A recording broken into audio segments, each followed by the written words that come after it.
The Alabama Booksmith presents Author Spotlight. Because every book in our store is signed, our wall of fame displays a breathtaking array of writers and signatures. Close-up shots reveal giants of literature, acclaimed historians, stars of stage and screen, our nation's leaders, famous sports heroes, and thousands of other esteemed authors. Today's Wall of Fame guest is Rash, who will discuss In the Valley, stories in a novella based on Serena. And here is our host, Jake Reese. Welcome. Today we're excited to chat with Ron Rash about his mesmerizing new book, In the Valley, Stories and a Novella Based on Serena. Ron, how you doing in these crazy times? Well, as I've told several people, my life really doesn't change that much. I'll go for walks, maybe go into the woods and write. So it's about the same.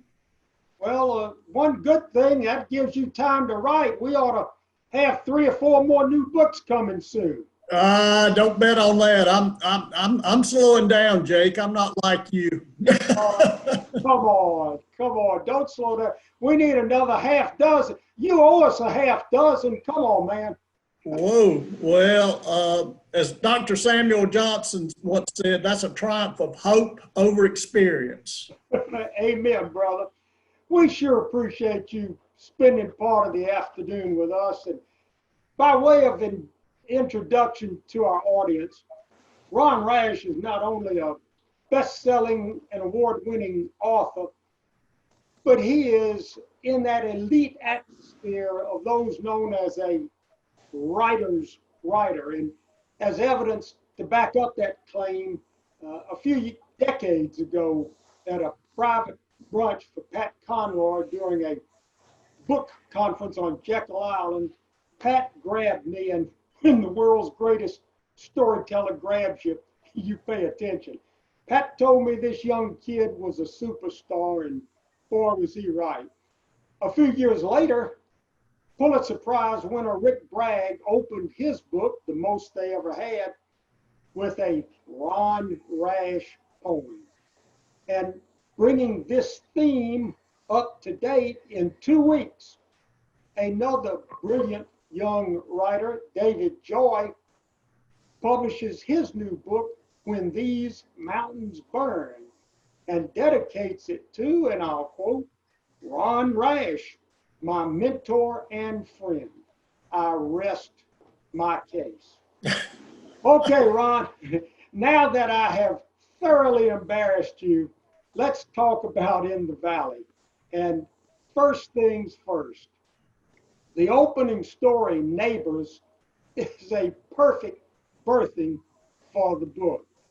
I found it riveting and actually reread it when I finished. Tell us about the genesis and background for Neighbors.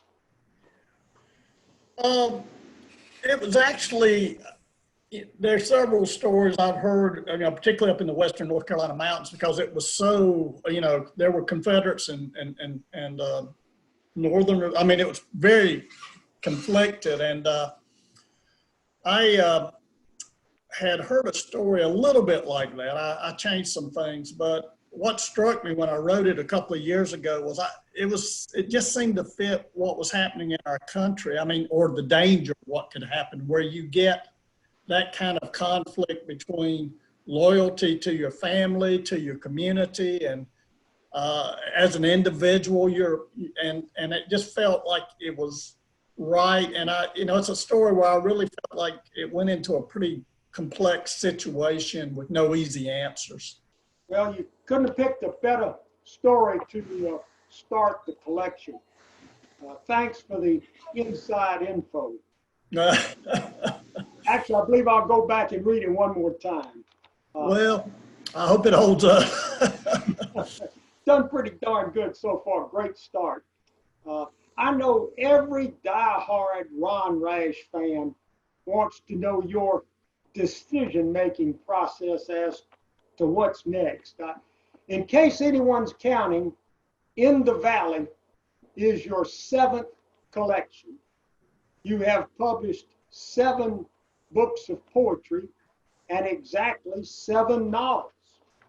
Does your editor call and say, hey, Ron, how about sending us a novel? Or, hey, it's poetry time. Or does your muse whisper in your ear and suggest, short story, short story? How do you know what's coming next? Or how do you make that decision? Well, I don't. I mean, that's kind of the strange thing for me is that sometimes I think I'm writing a poem and it ends up being a short story or even a novel. I mean, actually, One Foot in Eden, Saints at the River started as poems, and you know, Serena started as a short story. So, you know, it's weird, but it's just it's like when I finish, the characters aren't satisfied. Okay. They tell me, well, there's more to say here, and they won't leave me alone. I know that sounds kind of crazy. I think you've been around enough writers to know that's very often the case. Well, yours is so evenly split, and just with this publication, I don't know if you're keeping score that it was 7, 7, and 7. And so the next Ron Rash book will give us a little imbalance. Well, that's true. I hope that that's kind of scary, you know, now that does this mean I've got to do 3 more books or just 1? Certainly 3 more in the next year or 2. Good gosh. With this virus, what else you got to do, man? That's true. I have been reading a lot. Okay, well, that's a good thing. Yeah. Thanks for sharing that. I know your fans are curious. I was curious. We won't ask you to detail every story in the book, although I found each fascinating and unique. However, I would love to know if Last Bridge Burned had any base in fact.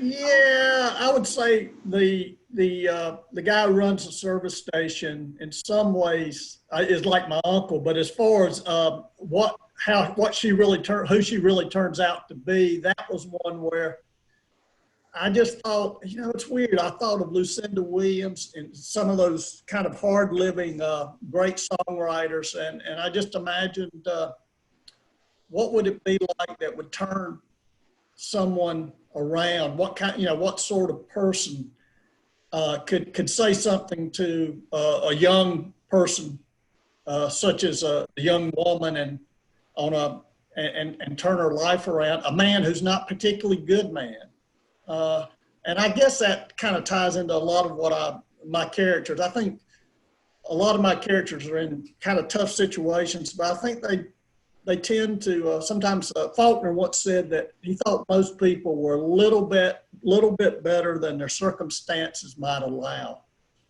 and I felt like in that story we see a side of this pretty tough, cynical man that I think, as I say, reminded me some of my uncle. But after that, no one from Nashville came calling. I just wondered if you were basing it on a specific songwriter. I found it, I loved it. It's just terrific. And I know all Ron Rash fans are going to jump around or probably look at the titles and say, oh, that sounds good. I wonder, instead of me hand-picking, I'll pick one more. How about telling me and telling our audience the genesis, or if there's any fact to the belt. I love that. Great story. Yeah, that just felt like the right story to finish with. I'm glad you liked it. That's a story. Actually, about 15 years ago, I heard a story about a man who had saved a child by actually doing what he does with the belt in that story, and it just has stayed with me. And I have my first grandchild now. And knowing the child was coming, I think that story, as a grandfather, I thought, how would a grandfather show his ultimate love for his grandson? And I think that story does that. Yeah, it was a story that there was a flood. There actually was a flood like that in 1916 in the North Carolina mountains, and there were I think it was over 50 people were killed. It was a devastating flood. So that is historical. I see. You had the grandfather influence to give you a hand with that story. Also, I did not realize that. Come on, I almost want to have you go through each story, but I won't do that. Like every Ron Rash fan, and I know I've been nagging you to do something more with Serena, and I've been begging for another dose. What was your motivation for finally bringing back my favorite character in all the world of fiction? How in the world were you motivated to give us more Serena? Well, it took a few years for me to get over her. She frightened me so much, I wasn't sure if I wanted to write about her or not. Yeah, I didn't want to do that kind of thing where it's like Ghostbusters Part 2. So I really didn't want to do that. But I thought, I've never written a novella, but I really admire that form. There's some wonderful Ponderheart by Eudora Welty, Dennis Johnson's Train Dreams, Faulkner's The Bear. And I love those, I love that form, but I'd never really attempted it. And this book felt like, okay, this will be my chance to do something that's not a novel, but will be a pretty full story, more than just a short story. So that fit. But actually what brought me back to Serena, I think, was as much the story of Ross, the timberman in that story. He in Serena, he's part of that crew, Snipes' crew, but I always felt there was a lot more to him. And I started to kind of realize that he was someone who'd suffered a great loss. And I kind of ran with it from there and, had so much fun. And, I've got a great editor, Lee Boudreau, and she kept on me, and we really worked hard on that, because writing that story was difficult because you have to put some backstory in for someone, who's not read Serena, but you don't want to bog it down. So we worked pretty hard on that. Well, it sure worked out well, and we're grateful. And I like the way you fleshed Ross out. Do we dare ask, is there any chance of any of those characters showing up again? I don't know. Maybe one of them will step up and tell me. Snipes is always very fun. He's always fun because he tends to be the kind of Shakespearean wise fool. And he entertains me. So, that he would be fun. But I don't know. I think it's time for Serena to stay in Brazil. She comes back last time. I think one of the great things in the story, it makes it more clear that Rachel and the child, I don't want to give away too much, but we feel better about them at the end of the book. I don't want to give it away either, but it was satisfying. Well, good. I'm glad to hear that. Do we dare ask what's next for Ron Rash readers? Oh gosh, I don't know. I'm working on some shorter things right now. I'm not sure yet, Jake. I've got a couple of stories, but we'll see. It's kind of, it really isn't up to me. It either shows up and or not. But I'll do my best now that you put the pressure on me with 3 books. So I guess I'll just have to, to live with that, that knowledge. That's good. It'll keep me working, right? Darn right. We need the books. We have a couple of comments. I continue to embarrass you. Mark says, Ron Rash is my favorite writer. His work is lyrical, thoughtful, and powerful. Nice words. And same guy, Mark, wants to know, what have you been reading during the lockdown? Oh, well, that's a great question. It's interesting because when, now that I'm at the age where I am, I tend to go back and reread more than I read contemporary fiction. And so it's been really kind of fun. I've gone back and read some of my favorite novels, which has been kind of, a wonderful experience. Crime and Punishment again, which, is maybe as really wonderful. I've read Carson McCullers' new, I read The Heart is a Lonely Hunter for the first time in 30 years. And I'm stunned at how great a book that is and how young she was when she wrote it.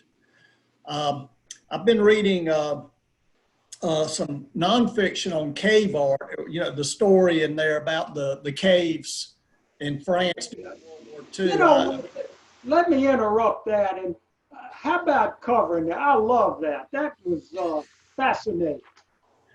Well, I've always been fascinated. I've been fascinated with cave art. Probably even since childhood. I can remember seeing pictures and finding something in them that really intriguing. But the fact that somebody, our ancestry, our DNA, 35,000 years ago could create great art. I mean, it really is great art. I just find that amazing. And I've always wanted to write about it. I never could quite figure out how. In a previous book, I've had comments about it, but I really thought one day I don't know, it just came to me, what if a soldier saw that during World War II and all that horror? How would he react? Would it frighten him more? And to me, I knew I had a story when I realized, what if it doesn't frighten him? Because those are pretty fearsome beasts on those walls. Yeah. Oh, well, I would recommend, I've recommended almost every story for folks to start at, so I guess they can go down the line. But that, the premise was terrific and also a satisfying read. Earlier in the conversation, we proved to the audience that Ron Rash is a writer's writer. We'd like to take this minute to validate that you are also a collectible writer. The foundation of our store is our Signed First Editions Club, and true literary giants have signed for us over the years, many like old Philip Roth, John Updike, the aforementioned Pat Conroy on more than one occasion. However, with the publication of In the Valley, Ron Rash has become our club's #1 selected author, and there's no greater honor we can bestow. No. Thank you, sir. Well, thank you. Wow. I'm going to tear up, Jake. Oh, don't cry, just write another damn book. Yeah, no, that's great. And I think that's one thing that, it's independent bookstores that really got me people interested, your store certainly, and some of the others, so that's always been great. And I just regret that, we can't do this personally, but. That's this time. Surely this virus is going away, man. Yeah, I think, well, we just got to get through it. And, as we say, the next book, I'll be down there with you. We're going to count on it. Yeah, but that's a great honor. And I'm glad, it's interesting when you did Serena, I think that was the first book, you were the first bookstore that did that kind of thing. And actually that book ended up the first edition. I think it turned where it was worth more than the price paid. So You kidding? That book is really, if we could talk the publisher into reprinting in hardback, it may not be a first, but it would be a pretty penny to get that.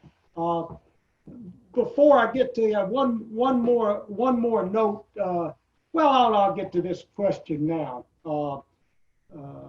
An anonymous attendee wants to know, what is your writing routine? Specific time of day, set amount of time?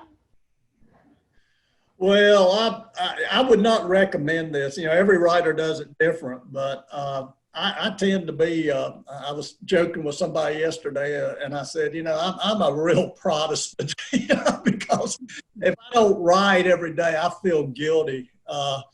And I tend to write, for the I'd say last almost 40 years, I've written pretty much, almost every day. And in the last 25 years or so, I'd say I've written 4 to 8 hours a day. Good. That's like work. Yeah. Yeah. I mean, that's the part that my mother-in-law doesn't understand. She thinks I'm just sitting around. I'm teasing. She doesn't think that, but yeah, it is hard work.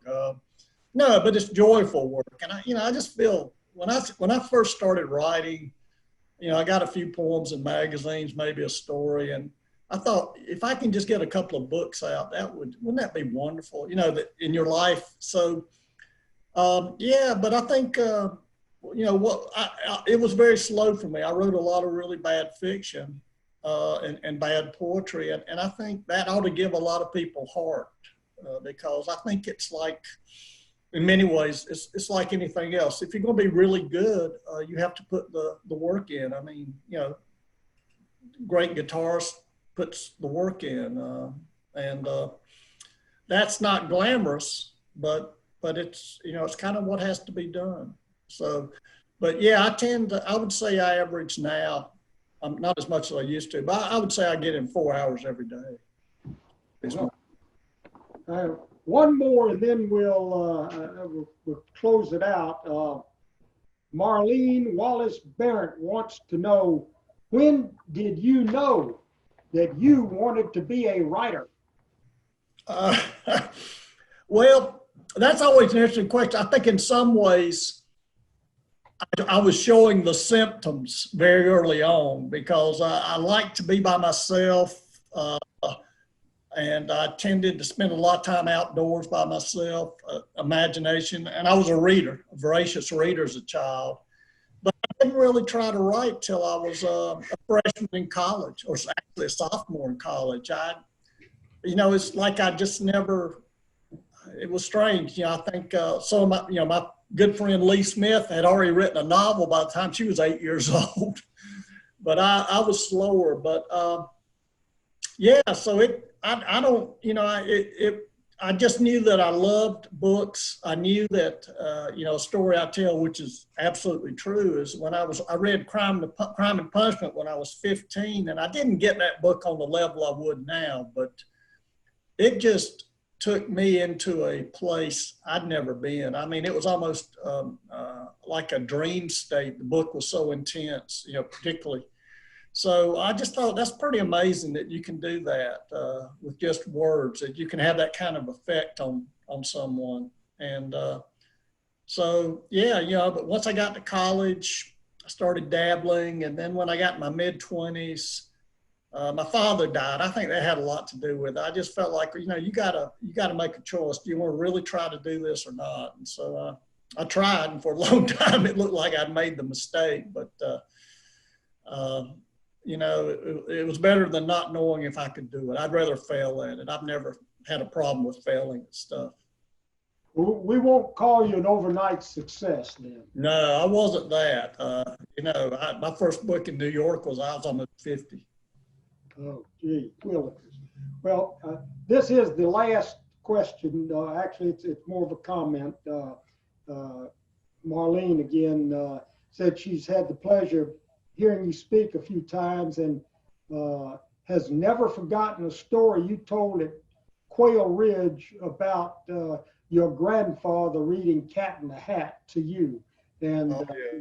when you were growing up. So you've got to, we'll get rid of this virus. In your next book, you'll come here in person and tell us the story of your grandfather reading Cat in the Hat to you. Well, it's a great story. I think you already know it, but you want me to give us a synopsis? Give us a synopsis, you bet. Yeah. Well, when I was 5 years old, my grandfather, my parents had gotten me a copy of The Cat in the Hat, and they'd read it to me, I don't know, 20 times. And one day we were at my grandparents' house, and I had the book, and I gave it to my grandfather to read to me. So he set me on his lap, and he started, reading the story, turning the pages, and the cat was getting into, a different kind of trouble. The kids were saying different things, and I thought, well, that's pretty cool, the cat was, looking at, possible jail time. And so I asked him to read it again the next week, and it was different. What I found out, a few years later was that he couldn't read or write. So he had made it up. He was too proud to let me know he couldn't read. So he just kind of made up the story. But that was such a great, moment as far as what imagination can do. Yeah. Well, now that you're a grandfather, we'll hope you'll stay at it for a long time to come. This book, In the Valley, is dedicated to my grandson. I saw that at the dedication. Yeah. We spoke earlier of our Sign First Editions Club, and a huge number of our members are watching. So will you join me in giving a shout out? Hi, guys. Thanks for watching. Well, thanks for watching, but also thanks for supporting me and Jake. I mean, I think independent booksellers and writers have a symbiotic relationship. We help each other out, or we hope we do. But is it okay if I finish with the ultimate Pat Conroy story? Oh man, what a great way to go out. Should we get because speaking of the fact that I've got a readership now, and all these people have bought my book with your help. I was when I first knew Pat, I was I think it was one of my books anyway. I did an event where there were only 3 people who attended. The person who introduced me, his friend, and a rather irate nun. When I brought up Flannery O'Connor, she didn't think much of Sister Flannery. But anyway, so they had my books there at the library. So these 3 people showed up, and one of them fell asleep while I was doing my little 15-minute reading. And so I didn't sell a book. And so I saw Conroy I don't know, this happened about a year later. And I said, I have the worst, book signing story of all time. And I told him that story. I said, I didn't even sell 1 book, Pat. You can't top that. And then Pat did what he had always said this. He said, oh, no, no, no. And I knew he was going to have to find a way to top it. That's just the way Conroy was. But he said his first book was The Boo, which was self-published. And he was at some bookstore, I think in Charleston or somewhere down on the South Carolina coast, with his, book that he paid to get published and put on, and he had about 10 copies out there. Anyway, for like 2 hours, nobody was interested. Finally, this guy came and kind of looked at the book, read a couple of pages, talked to Conroy, Conroy talking to him. And after about 15 minutes, he said, okay, I'm going to buy this, but, can you sign it for me first? And so Pat signed it, to my friend, whatever, Pat Conroy. And the guy was going to the cash, to cash out and buy it. and he'd taken a couple of steps and he fell over and died. Right. And so Pat he said, that's -1 because the book, I couldn't sell the book now because I'd autographed it. And that was the last time I tried to top Pat Conroy. I just gave up. That is, I can't believe, I thought I knew every Pat Conroy story. That's incredible. I said I wasn't going to read anymore, but we just got this. I've got to let the audience see. It's from Wake Forest, North Carolina, from Brian. And he says, wow, after hearing your story, wow, I only recently discovered that my grandfather couldn't read or write. So that's so powerful. Ron, we are grateful to you for this afternoon, for all the books you've written and the ones you're gonna write. Okay. And we thank you for signing our books. Thank you for spending the afternoon with us. Stay well, stay safe, and we look forward to seeing you soon. Well, thank you, and thank Mike for working me through Zoom because I have no technological ability, so we had to really struggle. I finally got my neighbor to come over, and he figured it out in about 30 seconds. But it was great, Jake. I hope to see you soon. Take care. Everyone stay safe.